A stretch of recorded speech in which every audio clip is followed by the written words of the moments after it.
10वीं पास बहू। काजल की शादी सुमित के साथ हो गई। काजल के माँ बाप का एक कार एक्सीडेंट में देहांत हो जाने की वजह से उसकी पढ़ाई 9th क्लास के बाद हो नहीं पाई, क्योंकि काजल को उसके मामा जी ने पाल पोस कर बड़ा किया था, लेकिन उसे पढ़ाया लिखाया नहीं। काजल के अच्छे नेचर और उसकी सुंदरता को देखकर सुमित को वो पसंद आ गई और सुमित ने काजल के साथ शादी कर ली। शादी के बाद हमारी बहू भले ही कम पढ़ी लिखी है, लेकिन लाखों में एक है। सही कहती हो। पड़ोस वाले शर्मा जी अपनी बहू से बड़े परेशान हैं। उनकी कोई बात ही नहीं सुनती। अरे लेकिन हमारी काजल, वो तो हमारा खूब कहा मानती है और घर का काम भी कितने अच्छे से करती है। सही कहती है मम्मी। पहले मुझे भी लगता था, आजकल के जमाने में सिर्फ 9th क्लास पास लड़की कुछ अजीब लगता है, लेकिन घर उसने कितने अच्छे से संभाल लिया है। अब बेटा, पढ़ाई तो वो अपनी परिस्थितियों की वजह से नहीं कर पाई, लेकिन बाकी काम तो अच्छा ही करती है। अच्छा मम्मी, शाम को मेरे ऑफिस के दोस्त और उसकी वाइफ घर पर आ रहे हैं काजल से मिलने के लिए। अरे ये तो बहुत अच्छी बात है बेटा, लेकर आओ तुम्हारे दोस्तों को। शाम के वक्त काजल, ये मेरा दोस्त अजय है और ये उसकी पत्नी Sonali. Hello Kajal, how are you? Are you working somewhere? माफ करना जी, मैं आपकी बात समझ नहीं पाई। आई एम सॉरी, मैं बस ये पूछना चाह रही थी कि क्या तुम कहीं पर जॉब करती हो या हाउसवाइफ हो? जॉब? आपका मतलब नौकरी ना, लेकिन वो मैं कैसे कर सकती हूँ? ये तुम्हारी वाइफ क्या कह रही है? क्या तुम अपनी वाइफ को जॉब नहीं करवाना चाहते? अरे नहीं दोस्त, वो बात नहीं है। एक्चुअली काजल सिर्फ 9th पास है ना, इसलिए। Oh my God, are you serious? Sumit आजकल के जमाने में और सिर्फ 9th पास? आजकल तो गांव की लड़कियां भी कॉलेज की पढ़ाई पूरी करती है। काजल, क्यों पढ़ाई नहीं की तुमने?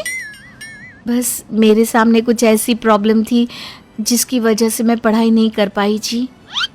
सुमित को अपने दोस्तों के सामने बहुत अजीब लगता है कि सब लोग इतने पढ़े लिखे हैं और उसकी बीवी सिर्फ 9th पास है, लेकिन वो काजल को बहुत पसंद करता था, इसलिए वो काजल से कुछ नहीं कहता।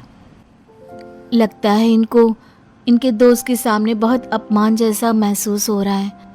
मुझे आगे की पढ़ाई करनी चाहिए, कम से कम 10वीं पास करना तो बहुत ज़रूरी लगता है।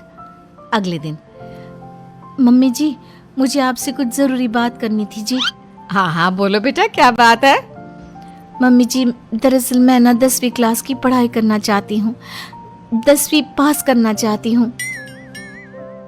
लेकिन बेटा, अब घर के इतने सारे काम, जिम्मेदारियों के बीच तुम 10वीं की पढ़ाई कैसे करोगी?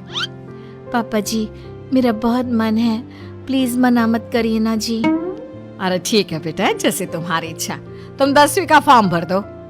काजल खुश होते हुए वहां से चली जाती है। कुछ दिनों के बाद, मम्मी, क्या आपने सच में खुश होकर काजल को आगे की पढ़ाई करने की परमिशन दे दी?